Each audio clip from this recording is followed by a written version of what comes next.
Namo tassa bhagavato arahato sama sambuddhassa. Namo tassa bhagavato arahato sama sambuddhassa.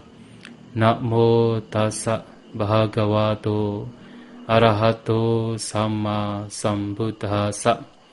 Kalena dhammasakaca etam manggalamuttamang.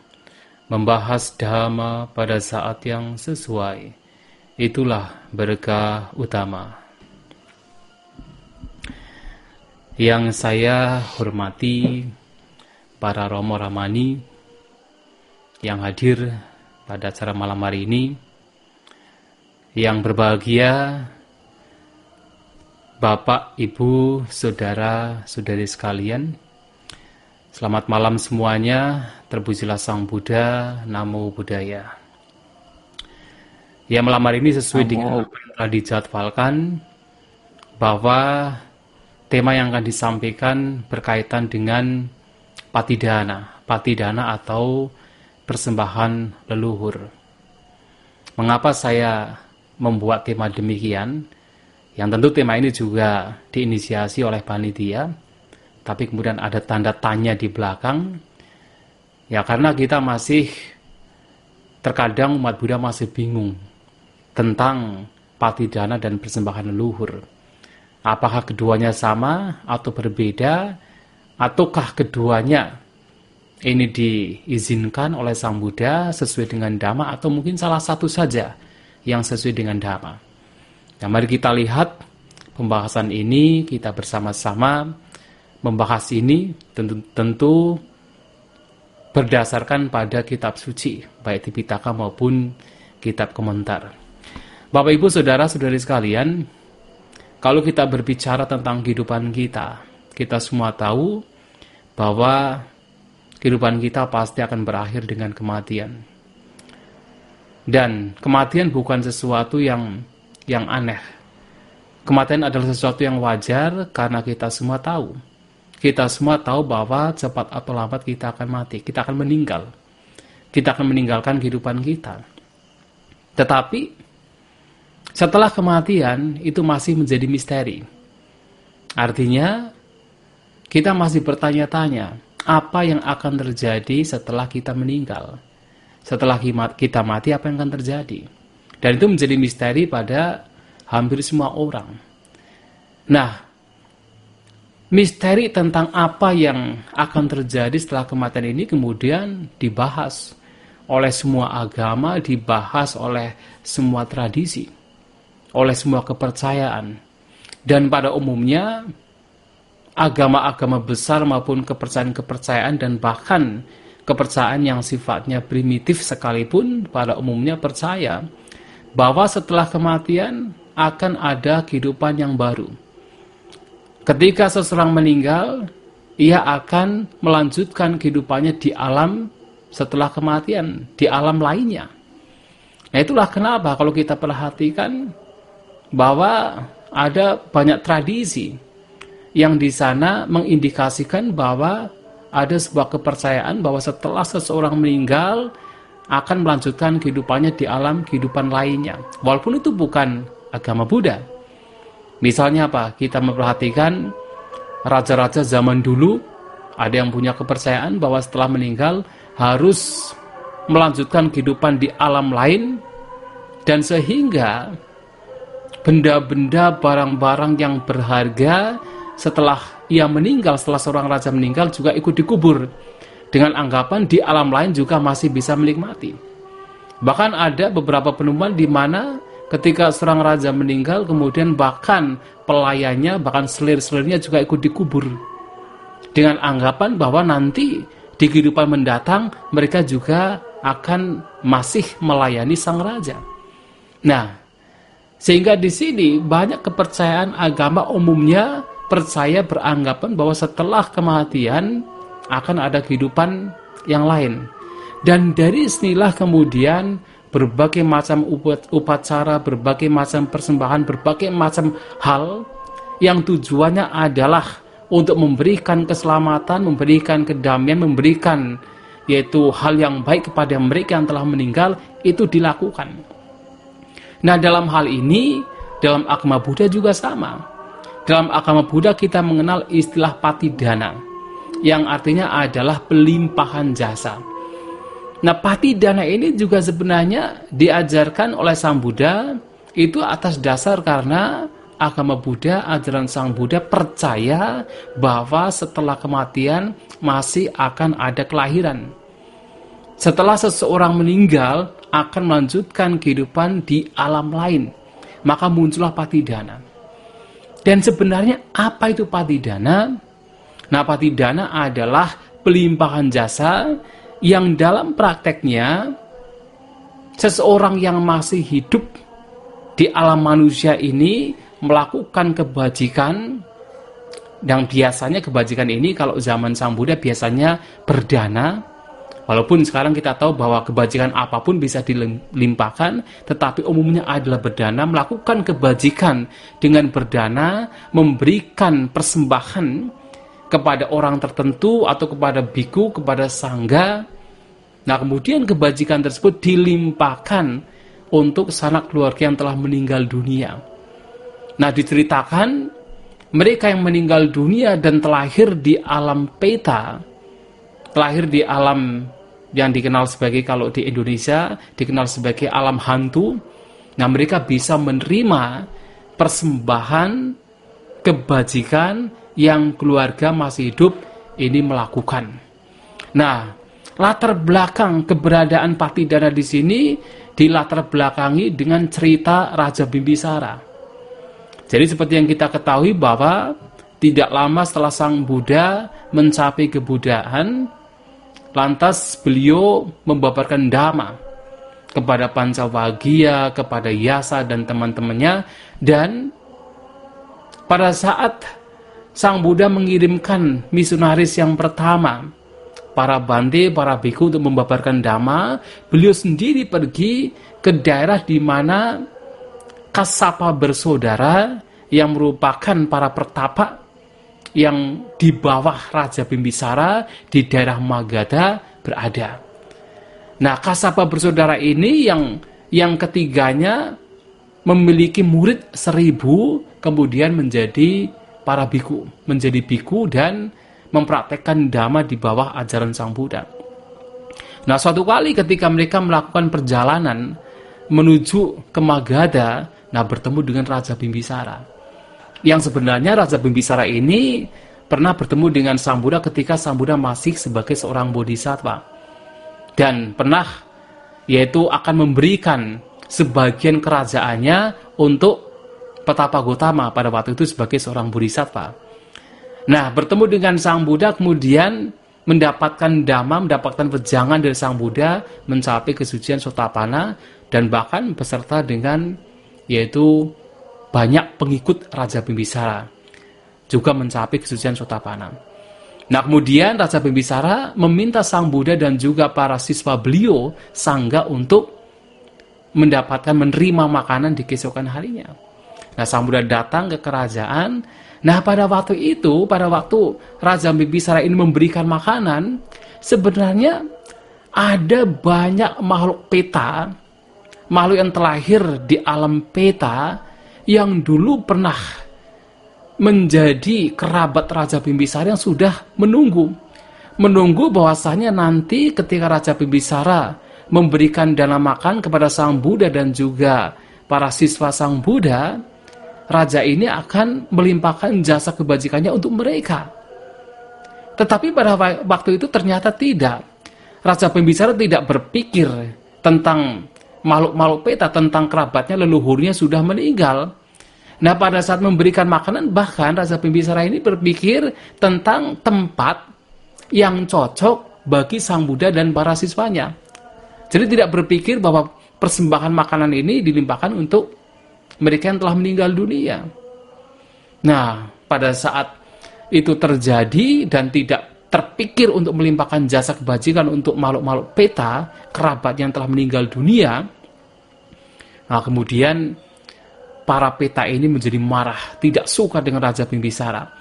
Dan di malam harinya dikatakan peta-peta ini di tembok-tembok kerajaan, jadi di luar tembok kerajaan, mereka membuat suara gaduh, membuat suara yang mengerikan. Nah, yang mendengar hanya Raja Bimbisara saja. Nah, karena ketakutan, besok paginya menceritakan kejadian tersebut kepada Sang Buddha. Nah, Sang Buddha mengatakan bahwa mereka adalah makhluk-makhluk peta yang merupakan kerabat dari Raja Bimbisara di kehidupan yang lampau.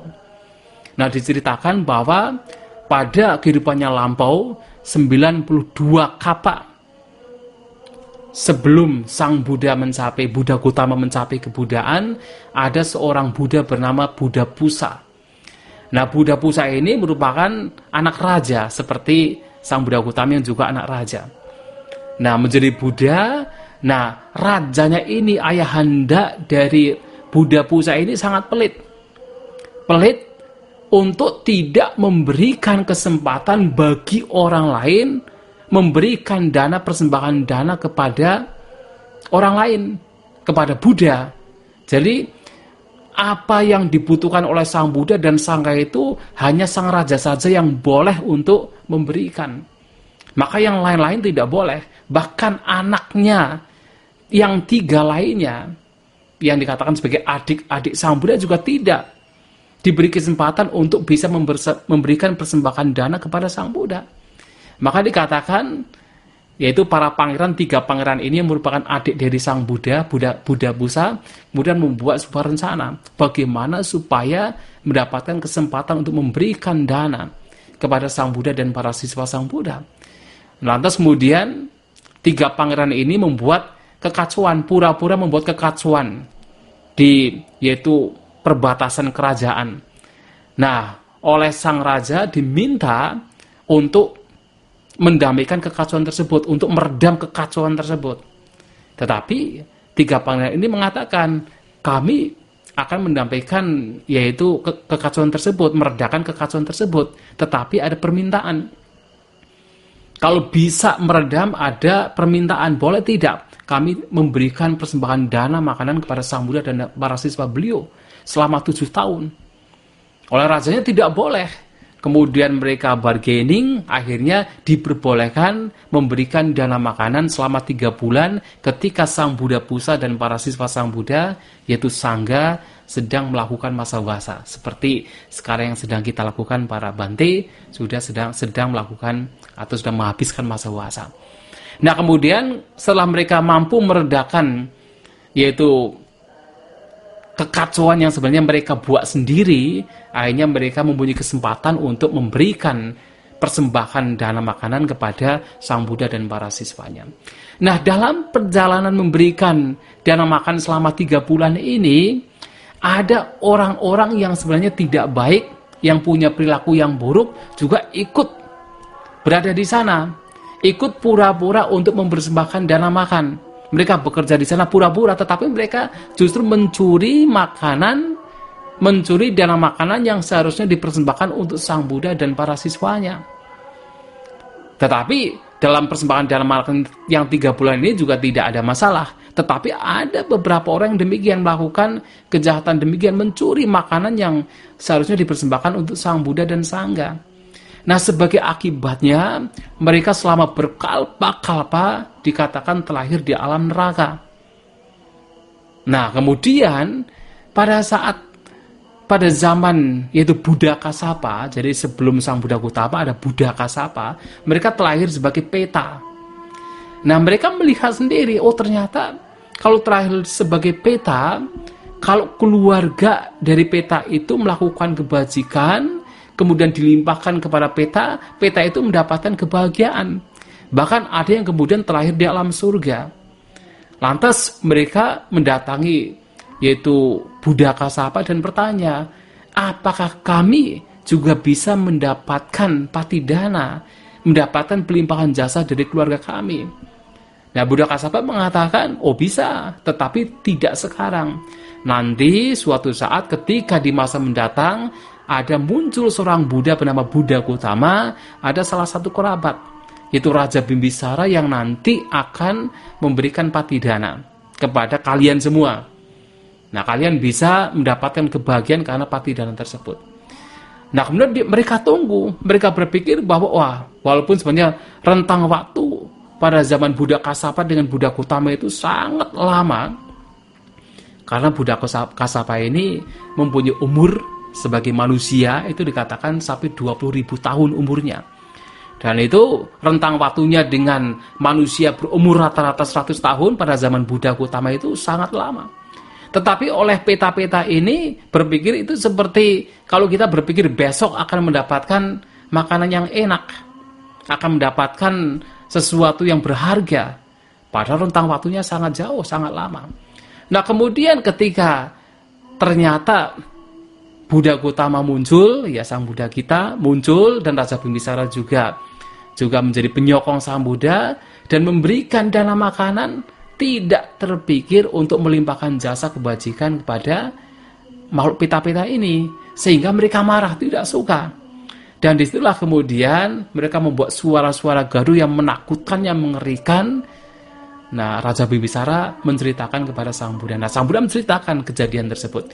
Nah, akhirnya kemudian suatu kali Raja Bimbisara juga memberikan yaitu persembahan makanan, minuman, jubah kepada sang Buddha dan Sangga, dan dilimpahkan kepada makhluk-makhluk peta ini.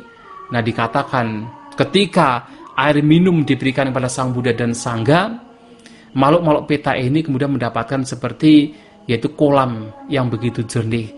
Nah, dengan kekuatan, kemampuan, kesaktian sang Buddha, makhluk-makhluk peta yang berada di tembok-tembok istana ini kelihatan oleh orang-orang yang berada di situ. Mereka melihat bagaimana makhluk peta yang kurus kering, yang tidak terurus, yang menderita, begitu dilimpahi jasa oleh Raja Bimbisara ketika mempersembahkan minuman kepada sang Buddha dan Sangga, mereka mendapatkan kolam air. Ketika Bimbisara ini mempersembahkan makanan, juga makanan yang mewah juga tersedia untuk para peta ini, dan dikatakan mereka terlahir di alam surga karena hal itulah. Nah, itulah yang menjadi latar belakang mengapa Patidana ini dianjurkan oleh sang Buddha, dianjurkan oleh yaitu Dhamma, sehingga di sini Patidana memang sesuatu yang dipraktikkan oleh negara-negara Buddhis. Tidak hanya di Indonesia, di Sri Lanka, di Thailand, di Myanmar, Patidana ini dilakukan. Ya, atas dasar yaitu cerita mengenai Raja Bimbisara, yang memang ini terdapat di dalam kitab komentar, terutama untuk Kudakapata, kitab komentar Tiruk Kuda Sutta. Nah, kemudian kalau kita melihat di kitab suci lainnya, seperti misalnya Sigalowada Sutta, dan juga ada Anguttara di sana. Anguttara ini ada sutta namanya Putta Sutta. Di sana memang ada juga pernyataan bahwa sang Buddha mengatakan bahwa orang tua ini biasanya mempunyai keinginan untuk memperoleh anak itu agar mendapatkan 5 hal. Yang salah satunya adalah petanang kalangkatanang dakinang anupadasati. Jadi berharap bahwa nanti anaknya ini akan memberikan persembahan yang ditunjukkan untuk makhluk peta, artinya mereka. Jadi setelah mereka meninggal, nanti anak-anaknya ini melakukan patidana. Dengan kata lain, melakukan patidana. Nah, ini diberikan, ya sang Buddha mengatakan di dalam Sigalowada Sutta dan juga di dalam Putta Sutta. Sehingga di sini patidana menjadi sebuah hal yang sudah dipraktekkan secara ya generasi ke generasi oleh umat Buddha sejak zaman dulu. Kalau kita mengacu pada kitab komentar Tiruk Kuda Sutta, ya sudah sejak zaman sang Buddha patidana ini dilakukan. Nah, tetapi Bapak Ibu saudara-saudari sekalian, yang menjadi pertanyaan adalah persembahan kepada leluhur. Karena sekarang kita mempunyai yaitu 2 tradisi, karena kita juga dipengaruhi oleh tradisi, kalau di Jawa, tradisi Jawa, kemudian di Chinese, ya di China juga tradisi Chinese, yang mana ketika kita melakukan patidana, kita juga tidak lupa memberikan persembahan berupa sesajian, itu persembahan kepada leluhur. Jadi kalau ada cempeng, ada ulambana, itu biasanya ada persembahan kepada leluhur berupa makanan, berupa sesajian. Nah, pertanyaannya adalah apakah persembahan kepada leluhur ini sesuai dengan ajaran sang Buddha atau tidak? Karena biasanya yang dilakukan adalah patidana. Patidana adalah dengan kita melakukan kebajikan. Melakukan kebajikan yang kemudian dipersembahkan, diatasnamakan kepada leluhur. Nah, sementara untuk sesajian, persembahan kepada leluhur berupa sesajian, ini sesuai dengan ajaran Sang Buddha atau tidak? Nah, dalam hal ini Bapak Ibu Saudara-saudari sekalian, tentu ini masih sangat sesuai. Masih sangat sesuai dengan ajaran Sang Buddha. Jadi ada satu sutanya, ada satu suta yang bisa kita peroleh di dalam Janusoni Sutta, itu di dalam Majjhima Nikaya. Nah, dalam suta tersebut sebenarnya ada seorang Brahmana bernama Janusoni. Nah, Brahmana ini datang pada Sang Buddha dan mengatakan dalam bahasa Pali ya, Danali demas sadani karoma. Kami para Brahmana ini suka atau biasa memberikan dana, memberikan persembahan. Sadani karoma, dan kami juga selalu melakukan sada. Nah, sada nanti kan kita jelaskan. Kemudian ketika melakukan itu kami berpikir, idang danang petanang nyati salohitanang upakapatu, idang danang petak nyati salohita paribunjantu. Jadi kami berpikir semoga persembahan ini, pemberian ini, idang danang juga melimpah kepada kerabat keluarga yang telah meninggal dunia, kepada leluhur. Dan semoga mereka, kerabat keluarga yang telah meninggal dunia, menikmati persembahan ini. Nah, kemudian kita harus tahu yang dimaksud dalam persembahan ini itu apa. Nah, para Brahmana ini sebenarnya punya tradisi. Punya tradisi yang disebut sebagai saddha. Maka saddhani karoma. Dalam bahasa Pali saddhani karoma dari kata sraddha. Nah, dalam ajaran Brahmana, bahasa Sanskerta, saddha ini adalah sraddha. Nah, yang dimaksud dengan sraddha, melakukan sraddha, itu adalah memberikan sesajian. Memberikan sesajian kepada leluhur berupa makanan. Memberikan sesajian berupa makanan kepada leluhur. Sehingga pertanyaannya adalah apakah sesajian ini itu bisa diterima oleh leluhur atau tidak? Nah, ketika mereka melakukan sraddha, kalau di Jawa itu ada upacara namanya nyadran. Itu juga sama. Juga memberikan sesajian untuk leluhur, nyadran. Nah, kemudian dalam ajaran Brahmanisme, ya dalam ajaran Hindu itu ada namanya sraddha. Nah, apakah persembahan sesajian ini bisa diterima oleh leluhur atau tidak? Ini pertanyaan yang diberikan Brahmana Janusoni kepada Sang Buddha. Sang Buddha mengatakan, ada makhluk-makhluk yang ketika hidup sebagai manusia melakukan berbagai macam kejahatan. Membunuh, mencuri, berzina, berbohong, kemudian suka mengucapkan kata-kata kasar, fitnah, gosip yang tidak bermanfaat, punya yaitu nafsu ragawi yang besar, punya kebencian yang besar, punya pandangan salah. Dan ketika meninggal, mereka terlahir di alam neraka.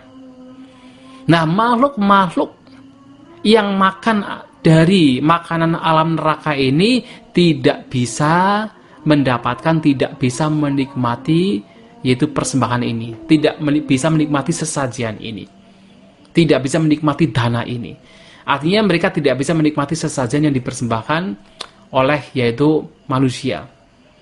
Yang pertama. Yang kedua, ada makhluk-makhluk atau ada manusia yang suka melakukan kejahatan seperti yang tadi disebutkan, membunuh, mencuri, berzina, berbohong, gosip, suka fitnah, ya punya abijja itu semacam keserakahan yang besar, kebencian yang besar, dan juga punya pandangan salah.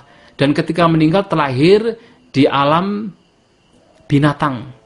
Nah, ini juga tidak bisa mendapatkan yaitu katakan sesajian, tidak bisa mendapatkan sesajian. Nah, kemudian juga makhluk-makhluk yang terlahir di alam dewa itu juga dikatakan tidak mendapatkan sesajian. Tetapi dalam khotbah ini Sang Buddha mengatakan bahwa mereka yang dalam kehidupan sebagai manusia melakukan kejahatan, banyak kejahatan, dan terlahir sebagai makhluk peta, terlahir di alam peta, dalam bahasa Inggris hungry ghost, atau makhluk hantu kelaparan, nah mereka bisa mendapatkan sesajian yang diberikan. Nah, sehingga di sini sesajian ini ternyata kalau kita mengacu kepada Januk Soni Sutta ini, sesajian yang dipersembahkan itu bisa dinikmati oleh mereka yang terlahir di alam peta. Nah, kemudian Brahmana Januk Soni mengatakan, lah kalau misalnya ternyata kerabat keluarga kita ini tidak ada yang terlahir di alam peta. Maksudnya yang kerabat yang sekarang dalam kehidupan sekarang, mungkin orang tua kita, saudara kita, anak kita tidak terlahir di alam peta. Apakah persembahan yang kita berikan ini akan dapat dinikmati? Dan Sang Buddha mengatakan, kalau keluarga yang sekarang tidak terlahir di alam peta, mungkin mereka terlahir di alam surga semua, masih ada keluarga-keluarga di kehidupan yang lampau yang ada yang terlahir di alam peta. Nah, kemudian Januk Soni mengatakan, tetapi kalau keluarga-keluarga yang lampau itu tidak ada yang terlahir di alam peta, lantas bagaimana? Saya kemudian mengatakan tidak mungkin. Dalam perjalanan kehidupan yang begitu panjang, begitu lama, tidak mungkin tidak ada satu kerabat pun yang tidak terlahir di alam peta. Pasti ada. Dan mereka akan mendapatkan kebahagiaan ketika kita memberikan sesajian kepada mereka. Nah, itu dikatakan demikian. Nah, sehingga di sini sesajian juga masih diperkenankan. Dan itulah kenapa di dalam khotbah lain dikatakan bahwa seorang rumah tangga itu memiliki lima yaitu tugas kewajiban. Jadi setelah mendapatkan kekayaan dengan cara yang benar, dengan cara yang baik, maka mereka masih hendaknya melakukan kebajikan dengan cara melakukan 5 hal. Nah, seperti apa? Raja Bali, Nyati Bali, Atiti Bali, Dewata Bali, dan yang kelima adalah Petaka Bali. Nah, Petaka Bali artinya memberikan sesajian kepada peta. Memberikan sesajian kepada mereka leluhur atau sanak keluarga kita yang telah meninggal dunia. Dan ternyata sesajian di sini bisa dinikmati oleh mereka. Kita tidak tahu bagaimana mereka menikmati, mungkin harumnya atau bagaimana, atau sarinya atau bagaimana, tetapi mereka dikatakan menikmati sesajian yang dipersembahkan. Nah, oleh sebab itu sebenarnya patidana itu sangat baik. Karena patidana itu artinya mengajak terutama mereka makhluk peta untuk ikut berbahagia dengan kebajikan kita. Dan yang kedua, memberikan sesajian juga itu baik, karena itu juga memberikan makanan kepada mereka. Dikatakan demikian. Tetapi Bapak Ibu, saudara-saudara sekalian, yang juga perlu diperhatikan lagi adalah bukan kita memberikan persembahan kepada mereka, makhluk-makhluk peta, tetapi kita pun juga harus memiliki kualitas yang baik. Ini telah disebutkan oleh Sang Buddha di dalam salah satu khotbah, yaitu Akangkaya Sutta. Nah, dalam Akangkaya Sutta ini, Sang Buddha mengatakan begini, kalau seseorang ingin supaya sanak keluarga yang telah meninggal dunia, yaitu Pe Tanang Kalangkat Tanang, jadi sanak keluarga yang telah meninggal dunia sebagai peta, mendapatkan keyakinan yang baik kepada kita. Nah, terutama pada waktu itu memang Sang Buddha mengajarkan Dhamma kepada para biku. Kalau seorang biku menginginkan supaya sanak keluarga yang terlahir di alam peta mendapatkan keyakinan kepada kita ketika mengingat kita, atau kita mengingat biku tersebut, dan karenanya mendapatkan manfaat yang besar, hasil yang besar, maka biku tersebut harus mempraktekkan sila, mempraktekkan samatha, tidak meninggalkan meditasi, dan juga mempraktekkan vipassana.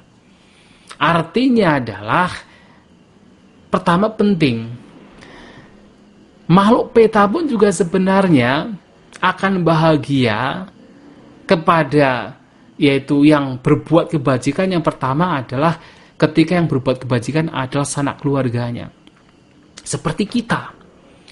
Kalau kita melihat orang lain yang berbuat kebajikan, mungkin kalau kita masih berbahagia, atau kita merasa biasa saja. Kalau yang berbuat kebajikan adalah orang lain yang tidak ada hubungan darah dengan kita. Kita merasa biasa. Atau kalau kita sudah mengenal damai, ya kita memang akan bahagia. Kalau walaupun untuk orang lain kita merasa bahagia, tetapi kita akan merasa lebih bahagia lagi kalau yang berbuat kebajikan adalah keluarga kita, sanak keluarga kita, orang yang kita kenal, orang yang dekat dengan kita. Nah, demikian pula malapeta juga sama. Kalau yang berbuat kebajikan orang lain tidak ada efek. Karena orang lain yang tidak punya hubungan kerabat dengan kita. Tetapi kalau yang berbuat kebajikan adalah keluarganya sendiri, akan berbahagia. Dan itulah kenapa. Kenapa bahwasanya yang seharusnya berbuat kebajikan yang kemudian dilimpahkan kepada makhluk peta ini, ya seharusnya adalah sanak keluarganya, bukan orang lain. Sanak keluarga yang masih hidup inilah yang harus memberikan, yang harus melakukan kebajikan dilimpahkan untuk peta, bukan orang lain. Karena nantinya memberikan efek besar agar peta tersebut itu merasa bahagia ya adalah keluarganya sendiri. Itu yang pertama.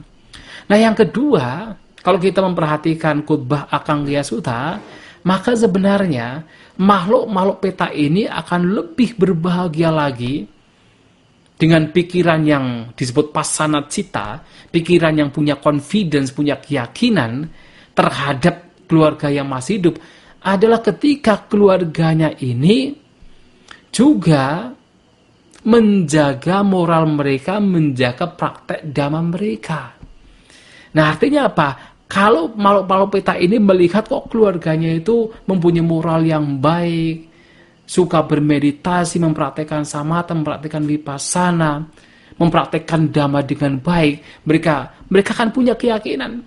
Dan ketika mereka punya keyakinan, apalagi keluarganya ini juga melakukan patidana atas nama mereka, mereka akan jauh lebih bahagia lagi.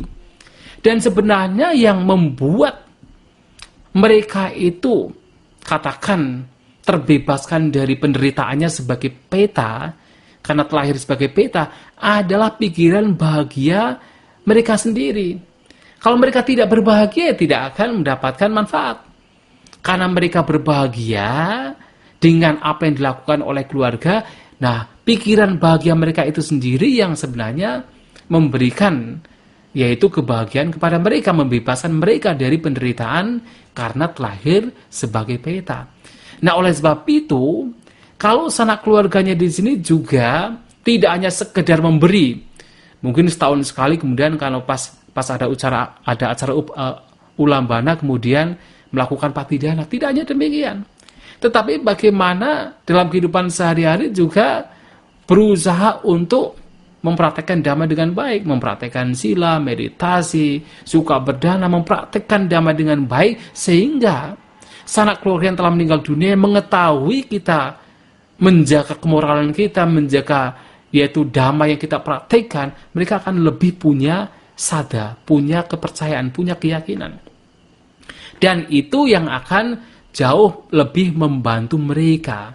Nah, oleh sebab itu, tidak hanya katakan, terkadang kita tuh hanya berpikir bahwa kita berdana kepada wihara, kita berdana kepada sangga, kita berdana kepada orang bajik, nanti pasti akan diterima oleh peta. Tidak hanya demikian, bahkan kita pun juga harus mengkondisikan kita menjadi seorang yang bijak, seorang yang bajik, seorang yang menjaga moral. Nah, sehingga di sini akan lebih membantu makhluk peta yang membutuhkan bantuan dari kita. Nah, itulah Bapak Ibu Saudara-saudara sekalian, artinya yang pertama patidana itu juga penting karena memberikan kebahagiaan secara batin. Tapi tidak hanya patidana, tetapi kita pun juga sesuai dengan anjuran Sang Buddha juga menjaga kemoralan kita, menjaga praktek dhamma kita, sehingga sanak keluarga yang terlahir dalam peta juga mendapatkan keyakinan. Dan ketika kita melakukan sesuatu atas nama mereka, akan lebih yakin lagi, akan lebih bahagia lagi. Nah, yang kedua juga, memberikan sesajian persembahan kepada leluhur juga bukan sesuatu yang dilarang oleh Sang Buddha. Sesuatu yang masih itu dianjurkan oleh Sang Buddha. Bahkan sesajian di sini tidak hanya kepada peta, sesajian kepada para dewa pun juga masih dianjurkan oleh Sang Buddha. Walaupun para dewa tidak makan makanan sesajian kita, tetapi memberikan sesajian kepada para dewa itu artinya ya kita artinya memberikan penghormatan kepada para dewa. Nah, dewa ini juga makhluk-makhluk yang patut dihormati karena mereka terlahir di alam dewa atas dasar kebajikan mereka, atas dasar sila mereka, atas dasar kedermawanan mereka. Kita menghormati mereka, manusia menghormati mereka dengan cara memberikan sesajian, itu juga dianjurkan oleh Sang Buddha. Nah, sehingga di sini memberikan persembahan kepada leluhur dan juga patidana, dua-duanya bukan sesuatu yang dilarang. Itulah Bapak Ibu Saudara-saudari sekalian pada malam hari ini yang ingin saya sampaikan. Semoga bisa dipahami, semoga kita semua maju dalam dhamma, semoga semua makhluk berbahagia. Sabbe sata bawantu sukitata. Sadu, sadu, sadu. Baik, terima kasih Bante atas penjelasannya. Bapak Ibu, saudara-saudara, selanjutnya adalah sesi tanya jawab. Di sesi ini Bapak Ibu dapat menyampaikan hal-hal yang ingin ditanyakan terkait materi yang telah disampaikan pada Bante. Dan pertanyaan tersebut bisa disampaikan melalui lisan ataupun tulisan. Jika lisan, mohon agak raise hand sebelum bertanya. Dan jika melalui tulisan, dapat disampaikan melalui chatroom yang tersedia. Oke, dengan demikian sesi chatroom telah saya buka kepada Bapak Ibu, saudara-saudara yang ingin bertanya, dipersilakan.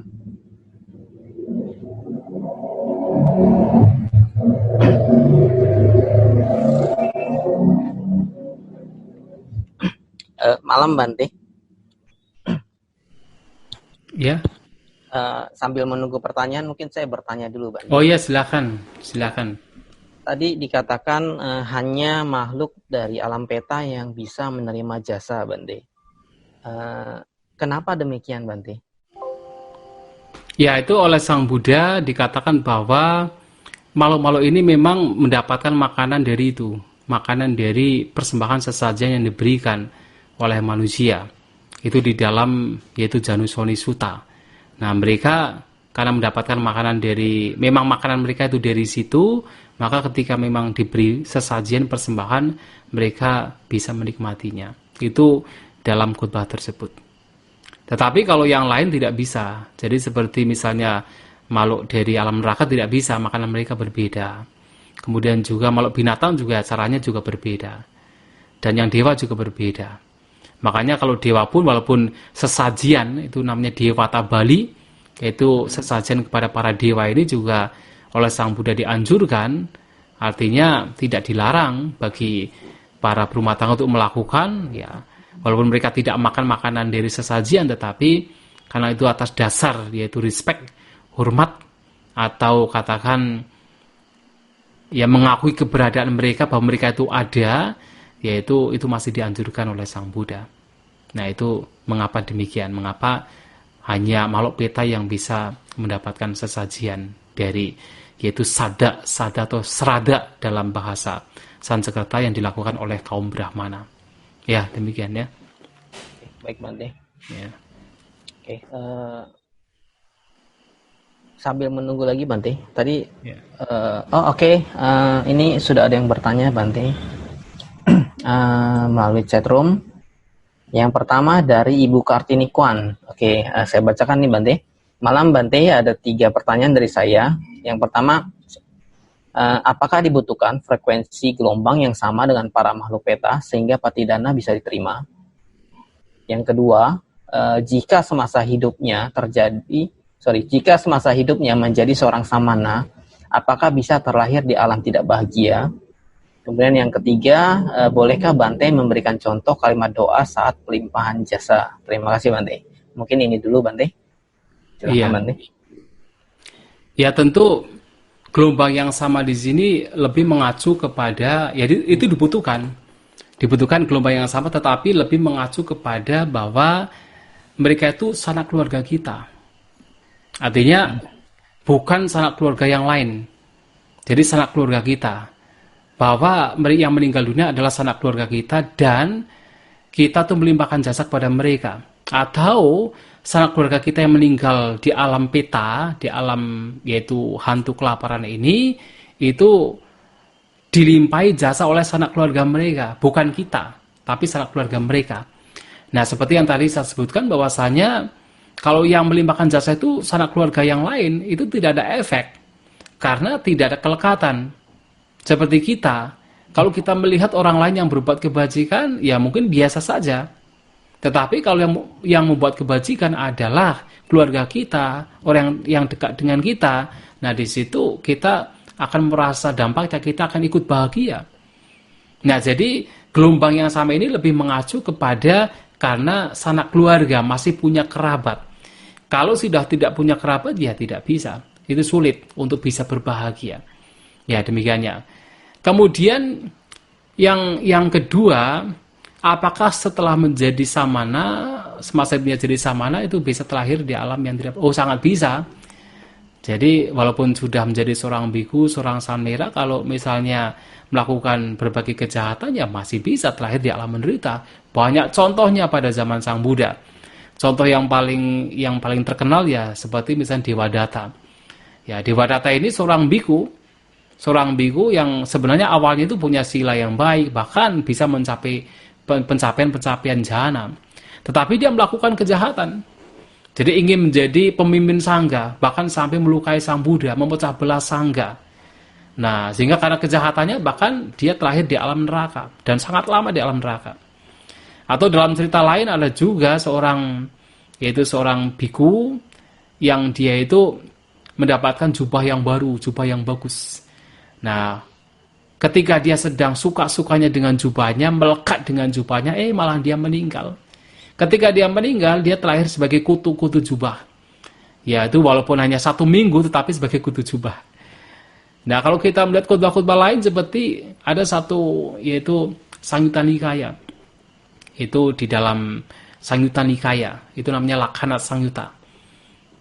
Jadi kalau Bapak Ibu tuh pernah pergi ke India, ke Gijakuta. Nah, itu di lembah Gijakuta, kalau di dalam suta-suta itu dikatakan banyak makhluk petanya.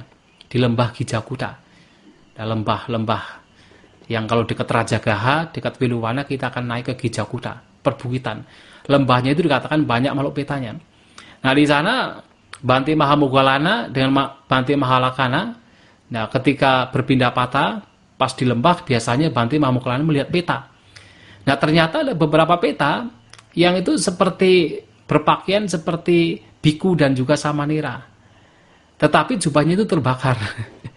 Itu peta tapi dengan pakaian seperti jubah, seperti biku samanera, tapi terbakar. Kemudian ditanyakan pada Sang Buddha, oh ternyata mereka dulunya pada zaman dulu pernah jadi biku, jadi samanera, tetapi melakukan kejahatan, terlahir sebagai peta. Nah, sehingga yang membuat seseorang terlahir sebagai peta itu ya sebenarnya bukan karena ia mempraktekkan kehidupan samana, tapi karena perbuatannya. Perbuatannya buruk ya kemungkinan terlahir sebagai peta itu sangat memungkinkan. Apakah sebagai seorang samana atau seorang berumah tangga. Nah, perbuatannya baik ya tentu bahkan seorang berumah tangga pun juga memungkinkan untuk mendapatkan yang terbaik. Ya, sehingga di sini dengan menjadi seorang samana juga masih bisa terlahir dalam peta. Yang tidak mungkin bisa terlahir dalam peta itu hanya seorang sotapana yang mencapai sotapana. Sudah terbebas dari empat alam rendah. Itu sudah tidak mungkin untuk yaitu terlahir di alam apaya termasuk alam peta. Maka dikatakan sambodhi parayana, tetapi sudah dipastikan mencapai pencerahan. Ya, catu hapayahi cakwi pamutuk dalam Ratana Sutta, sudah terbebas dari 4 alam rendah. Nah, itu sebagai yang telah mencapai sotapana. Tapi yang belum mencapai ya kita biku, pabajita atau seorang berumah tangga masih sangat memungkinkan. Nah, kemudian untuk pertanyaan ketiga, sebenarnya yang terpenting adalah pikiran kita. Ya, pikiran kita artinya pada saat kita berbuat kebajikan, kita berpikir, kita merenung.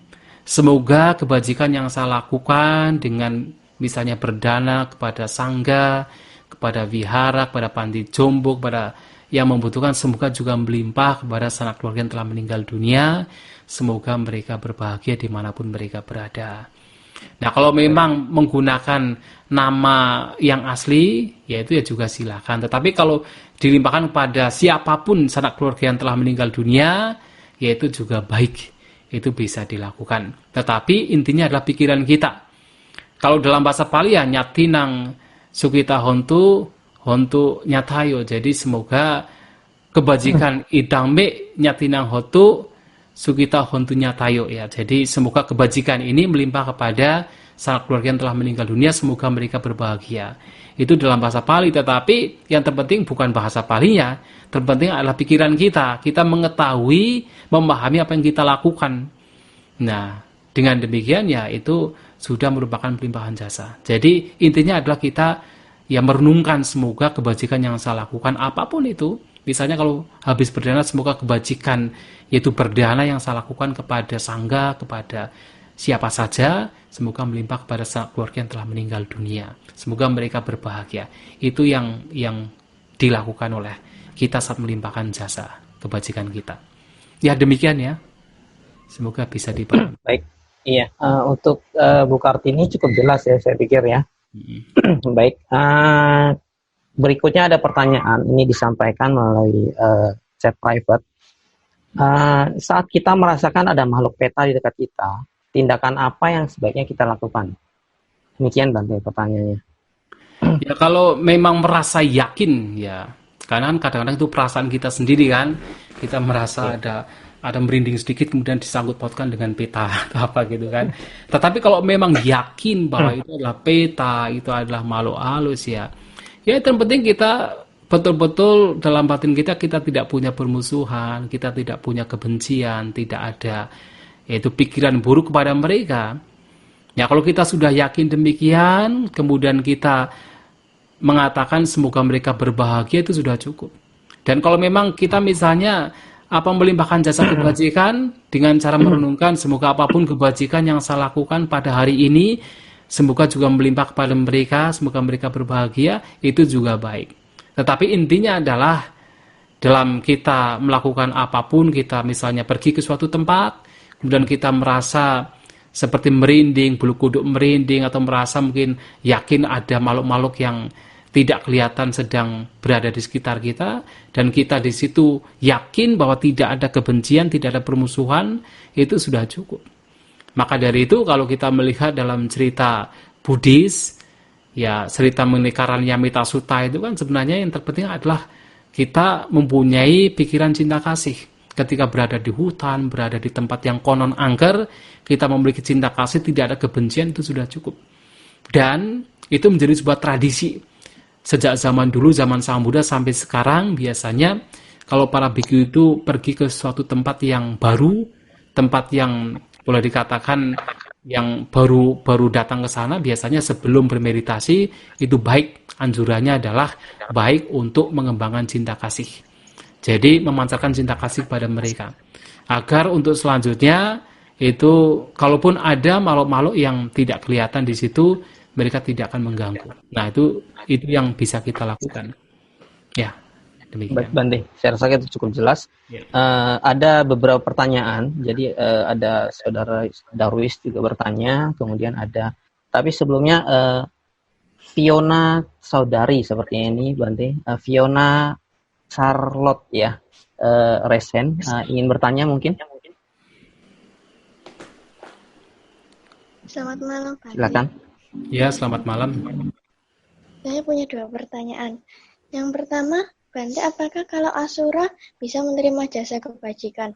Yang kedua, persembahan kepada leluhur seperti apa yang diperbolehkan dan apakah ada yang dilarang? Terima kasih Bante. Iya.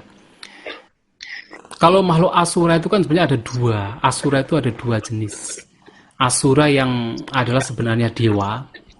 Jadi seperti pada zaman Sang Buddha itu namanya dewa Asura Vipaciti, kemudian Asura Rahu, itu adalah dewa yang karena mereka jahat, jadi asura itu dikata A dan Sura. Sura itu artinya dewa, A itu bukan dewa. Sebenarnya mereka dewa, tetapi karena mereka jahat maka disebut asura. Nah, asura seperti Vipaciti, Rahu ini ya kita bisa melimpahkan jasa kebajikan kita, bisa dilimpahkan, tetapi itu tidak memberikan efek dampak seperti kalau kita melimpahkan jasa kebajikan kepada makhluk peta. Nah, seperti apa? Seperti begini. Kadang-kadang kita melakukan kebajikan, kemudian kita mengatakan kebajikan yang saya lakukan ini saya lakukan atas nama orang tua. Nah, orang tua yang mendengar, orang tua yang masih hidup yang mendengar, oh, anak saya melakukan kebajikan untuk saya, atas nama saya, mereka bahagia. Mereka bahagia. Nah, kita pun juga sama. Kita melakukan kebajikan, kemudian melimpahkan kepada dewa, mereka juga bahagia. Makanya kan dalam Etawata kan salah satunya kepada para dewa. Etawata ca'amei sambatang punya sambadang sampai dewa numodantu. Nah, itu kan melimpahkan jasa kebajikan kepada para dewa. Nah, Asura di sini mengacu pada dewa. Tetapi ada Asura yang memang termasuk kelahiran di alam rendah. Salah satunya Asura namanya Kalanjika Asura. Itu alam rendah. Dan mereka tidak bisa mendapatkan persembahan, itu patidana dari manusia. Hanya peta yang bisa mendapatkan persembahan, sesajian, bahkan dewa masih bisa mendapatkan. Kemudian yang kedua, pertanyaan kedua, sesajian seperti apa yang patut untuk dipersembahkan? Kalau kita mengacu pada ajaran Sang Buddha, nah Sang Buddha itu sebenarnya masih menganjurkan atau katakan masih bersikap toleran terhadap mereka yang melakukan sesajian atau persembahan. Nah, jadi suatu kali ada beberapa orang yang akan melakukan yaitu upacara dengan melibatkan berbagai macam pembunuhan. Jadi banyak binatang yang dibunuh kemudian digunakan untuk sesajian. Nah, Sang Buddha mendengar hal itu kemudian mengatakan, kalau di dalam upacara tersebut melimpahkan yaitu berbagai pembunuhan makhluk hidup, maka para bijaksanawan tidak akan menghadiri upacara tersebut.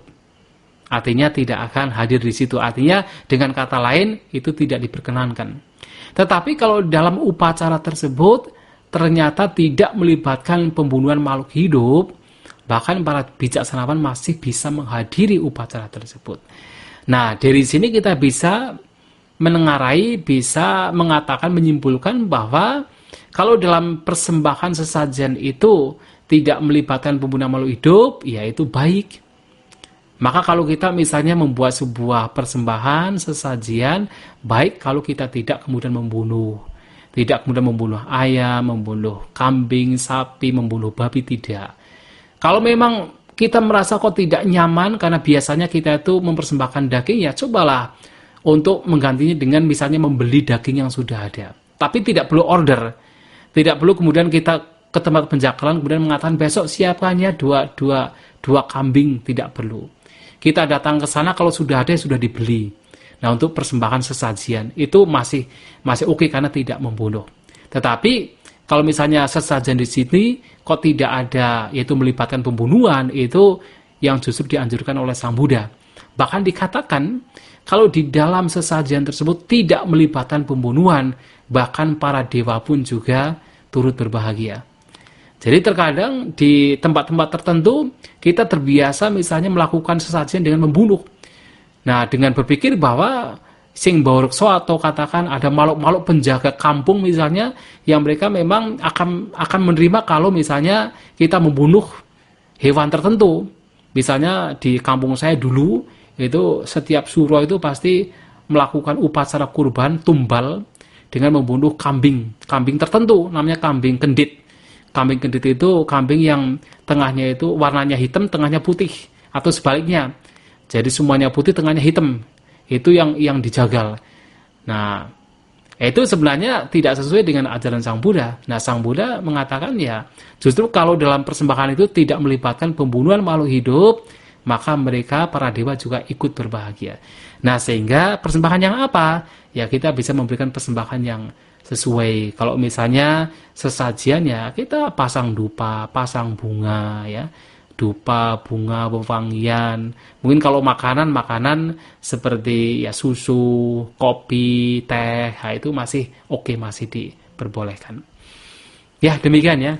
Terima kasih. Terima kasih Bante. Ya, baik Bante. Berikutnya ada pertanyaan dari Saudara Darwis. Malam Bante, apakah jika sanak keluarga kita yang semasa hidup memiliki keyakinan agama yang berbeda, namun ketika mereka telah tiada, kita melakukan tradisi patidana yang ditujukan untuk mereka. Apakah mendiang tersebut mampu atau bisa menerima jasa kebajikan tersebut, Bante? Yeah. Ya, karena semasa hidup mendiang tidak mengenal dhamma. Demikian, Bante, pertanyaannya. Ya sebenarnya asal makhluk petanya ini ikut berbahagia dengan kebajikan yang dilakukan oleh sanak keluarga, ya masih akan mendapatkan manfaat. Walaupun mungkin semasa hidupnya itu berbeda agama. Tetapi ketika misalnya mereka meninggal dan ternyata telah di alam peta dan melihat keluarganya ini berbuat kebajikan dan mereka berbahagia, yaitu masih dapat menerima pelimpahan jasa dari keluarga. Tetapi kalau mereka itu tidak berbahagia dengan kebajikan dari keluarga, ya memang tidak bisa menerima. Karena sebenarnya yang membuat mereka bahagia, membuat mereka itu katakan terbebaskan, itu ketika mereka ikut berbahagia dengan kebajikan yang dilakukan oleh yaitu sanak keluarganya. Tapi kalau tidak berbahagia, ya memang sulit. Nah, tetapi di sini bukan masalah agamanya. Bahkan seandainya kita pun misalnya sanak keluarga kita dulu beragama Buddha, kemudian terlahir di alam peta, tetapi tidak berbahagia dengan sanak keluarganya yang berbuat kebajikan atas nama mereka, ya mereka juga tidak akan berbahagia. Jadi tergantung apakah ikut berbahagia atau tidak. Itu yang sebenarnya menentukan. Ya, demikian. Oke, Bante. Saya pikir cukup jelas ya. Kemudian ada pertanyaan lagi, Bante, dari Dwiki STABK ya. Wandami, Bante. Saya Dwiki, izin bertanya. Oke, ini saya singkat aja, Bante. Jadi dia ada 2 pertanyaan. Yang pertanyaan adalah secara spesifik perbuatan apa yang mengkondisikan seseorang terlahir di alam peta. Kemudian pertanyaan kedua adalah, kalau tidak salah ada 4 jenis peta, namun dari keempat jenis tersebut hanya satu yang bisa menerima jasa, Bante. Nah, pertanyaannya adalah, bagaimana kalau misalkan keluarga ingin melakukan pelimpahan jasa kepada mendiang yang terlahir di ketiga alam yang tidak bisa menerima, Bante? Iya. Nah, kurang lebih itu pertanyaan, Bante. Iya. Ya, seperti yang disampaikan di dalam Janu Soni Sutta, di sana hanya menyebutkan bahwa dalam kehidupan semasa hidupnya ada seseorang yang melakukan 10 jenis perbuatan. Sebenarnya dasa akusala kamapata sebenarnya. Jadi perbuatan yaitu suka membunuh, suka mencuri, berzina, berbohong, memfitnah, berkata kasar, kemudian berkata yang tidak bermanfaat, mempunyai keserakahan, pikiran buruk, dan pandangan salah. Setelah kematian, mereka bisa terlahir di alam peta. Artinya, kelahiran di alam peta ini disebabkan karena yaitu perbuatan jahat. Apapun kejahatan bisa membawa seseorang untuk terlahir di alam peta. Tetapi memang ada semacam kepercayaan bahwa mereka yang terlahir di alam peta itu yang memiliki keserakahan yang besar. Jadi kalau keserakahannya itu memang dominan, terlahir di alam peta. Karena orang serakah kemudian terus merasa haus, merasa lapar, maka terlahir di alam peta yang penuh dengan kelaparan. Kalau yang terlahir yang dalam kehidupannya itu dominan kebencian, mereka terlahir di alam neraka. Kemudian yang dalam kehidupannya dominan dalam yaitu kebodohan, terlahir di alam binatang. Nah, itu ada stigma demikian. Tetapi sebenarnya kalau kita melihat khotbah-khotbah Sang Buddha, tidak demikian. Jadi apapun kejahatannya itu bisa membawa kelahiran. Apakah sebagai peta, sebagai makhluk neraka, atau sebagai mereka terlahir di alam rendah. Jadi makanya ya apapun kejahatan, lebih baik hendaknya kita berusaha untuk menghindari. Nah, itu yang pertama. Kemudian yang kedua, memang dalam kitab komentar ketika berbicara tentang pelimpahan jasa, dikatakan hanya mereka yang yaitu para dhatu jiwita. Jadi para dhatu jiwita peta, makhluk-makhluk peta yang memang makan dari hasil persembahan orang lain, itu yang akan mendapatkan yaitu persembahan pelimpahan jasa yang dilakukan oleh sanak keluarga. Tetapi kalau kita melihat dari Janu Soni Sutta ketika berbicara tentang yaitu sesajian, tentang persembahan berupa makanan, yaitu di sana tidak disebutkan makhluk peta tertentu, hanya dikatakan peta saja. Jadi yang terlahir di alam peta itu akan menerima. Ya kita bisa katakan memberikan sebuah analogi begini. Nah, dikatakan juga kalau kita berbicara peta kan ada makhluk-makhluk peta yang mereka juga makan, ternyata makanan mereka itu kotoran kita. Jadi ludah kita, kotoran kita itu bisa menjadi makanan mereka. Bayangkan, menjadi makanan mereka. Nah, sehingga di sini sesajian dipersembahkan oleh sanak keluarga yang sekarang dipersembahkan mungkin kalau kita mengacu pada Janusoni Sutta, itu bisa dinikmati oleh mereka. Siapapun makhluk petanya bisa menikmati. Nah, sehingga di sini ya kita yang bisa kita lakukan memberikan sesajian. Dan yang terpenting, walaupun seandainya sesajian atau pelimpahan jasa yang kita lakukan ini ternyata tidak diterima oleh makhluk peta, tetap kebajikan yang kita lakukan akan memberikan hasil. Nah, Sang Buddha mengatakan di dalam Janusoni Sutta, walaupun Sang Buddha mengatakan tidak mungkin dalam perjalanan kehidupan ini tidak ada sanak keluarga kita yang terlahir di alam peta, tidak mungkin. Tetapi seandainya pun tidak ada, kebajikan yang kita lakukan tetap memberikan yaitu buah kepada kita.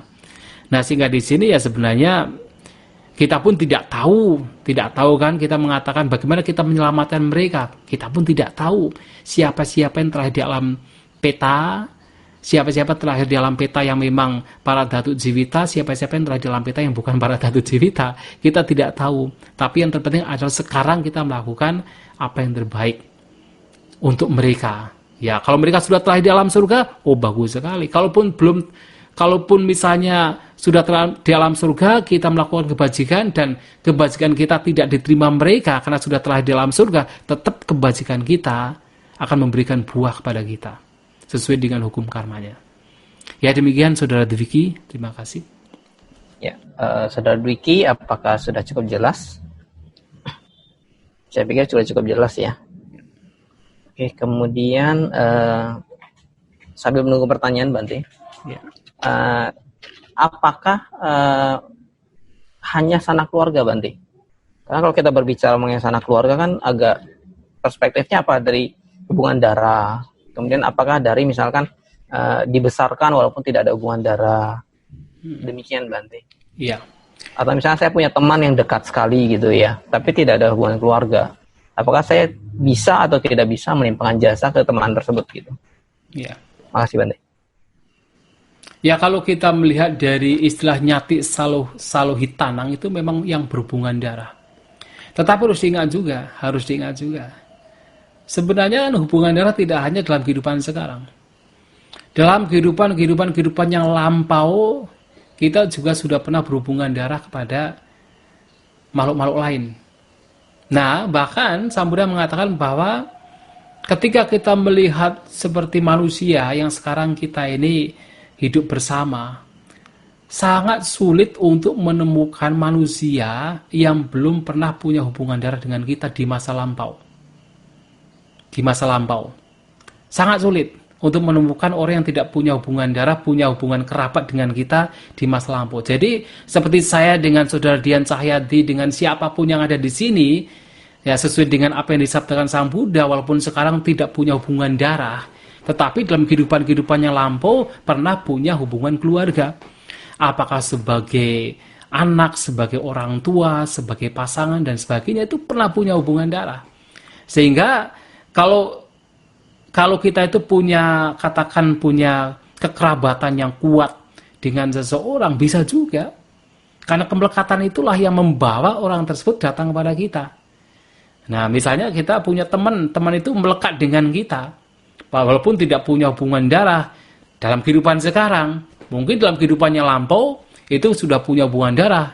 Kalau kita bicara hukum karma, sebenarnya kan orang-orang yang sebenarnya itu melekat dengan kita, yang sekarang kita bersahabat, itu kan memang sudah terjadi tidak hanya pada kehidupan sekarang, kehidupannya lampau juga pernah punya hubungan kekerabatan dengan kita. Nah, sehingga memungkinkan sekali walaupun tidak punya hubungan keluarga, kalau kedekatannya itu kuat, itu bisa memberikan yaitu pelimpahan jasa atau membantu mereka yang terlahir di alam yang tidak baik atau di alam peta dalam hal ini. Ya, demikian ya. Oke, baik, terima kasih Bante. Oke, rekan-rekan masih ditunggu, apakah masih ada pertanyaan lagi?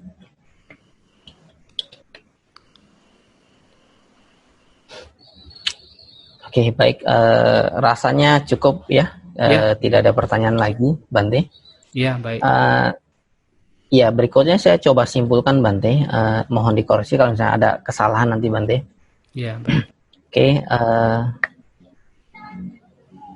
patidana adalah pelimpahan jasa, di mana setelah seseorang melakukan kebajikan tersebut dilimpahkan kepada orang yang telah meninggal.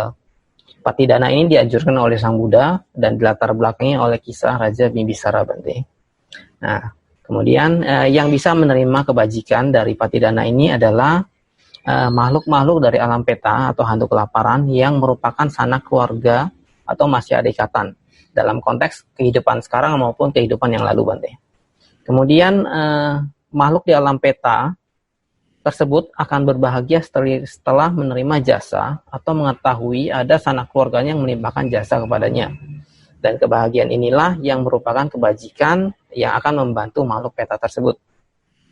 Dan faktor-faktor yang akan mempengaruhi kekuatan atau efek penerimaan jasa atau kebahagiaan dari patidana tersebut antara lain adalah sanak keluarga yang melimpahkan jasa tersebut. Kemudian keluarga yang melimpahkan jasa tersebut memiliki moral yang baik. Ya, itu mengenai patidana. Kemudian mengenai sesajian atau persembahan. Karena dalam patidana ini biasa kan ada percampuran budaya, maka biasa ada sesajian kan. Nah, apakah ini diperkenankan atau tidak? Tadi Bante sudah menjelaskan itu diperkenankan dan tidak bertentangan dengan dhamma. Dan sesungguhnya makhluk peta itu juga menikmati persembahan atau sesajian yang kita berikan. Ya, itu demikian Bante kesimpulannya. Mohon dikoreksi kalau salah, Bante. Ya, baik, semuanya sudah benar. Terima kasih banyak. Ya. Baik, terima kasih, Bante.